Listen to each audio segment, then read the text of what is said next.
Hello বন্ধুরা, তো এই ভিডিওতে ইস্ট বেঙ্গল নিয়ে আপডেট আছে। তো তোমরা থাম্বনেলটা দেখে বুঝেই গেছো কী নিয়ে আলোচনা হতে চলেছে। তো ভিডিওটি সবাই শেষ অবধি দেখো, আর চ্যানেলে নতুন হয়ে থাকে চ্যানেলটি সাবস্ক্রাইব করে পাশে থাকা বেল আইকনটিকে অন করে পাশে থেকো। তো এই ভিডিওতে ইস্ট বেঙ্গল সমর্থকদের জন্য খুবই খুশির খবর, অনেকে হয়তো জেনে গেছো। তোমাদের যেমনটা আগের ভিডিওতেই জানিয়েছিলাম যে জিকসন সিংয়ের সঙ্গে ইস্ট বেঙ্গলের ডিল ডান হয়ে গেছে এবং জিকসন সিং কাল কলকাতায় চলেও এসেছিল। তো বলেছিলাম যে অফিসিয়াল আপডেট আসলে জানিয়ে দেবো। তো আজ ইস্ট বেঙ্গল থেকে অফিসিয়ালি জিকসন সিংয়ের নামটা অ্যানাউন্সমেন্ট করে দিল। 4 বছরের চুক্তিতে জিকসন সিং ইস্ট বেঙ্গলে সই করলো। তো ইস্ট বেঙ্গলের জন্য দারুণ একটা সাইনিং বলাই যায়।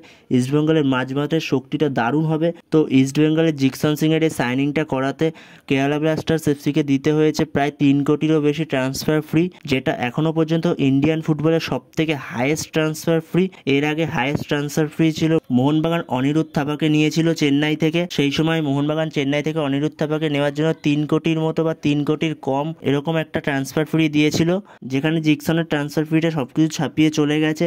আর জিকসন এই বছরে পাবে প্রায় 2.5 কোটি টাকার মতো নিজে, ওই 4 বছরে প্রায় 11 কোটি টাকার মতো জিকসন পাবে। তো বন্ধুরা, এই ভিডিওতে জিকসনের এই অফিসিয়াল আপডেটটাই দেওয়ার ছিল। তো ভিডিওটি ভালো লাগলে অবশ্যই লাইক শেয়ার সাবস্ক্রাইব করতে ভুলো না। তো নেক্সট ভিডিওতে দেখা হচ্ছে, ততক্ষণের জন্য বাই বাই।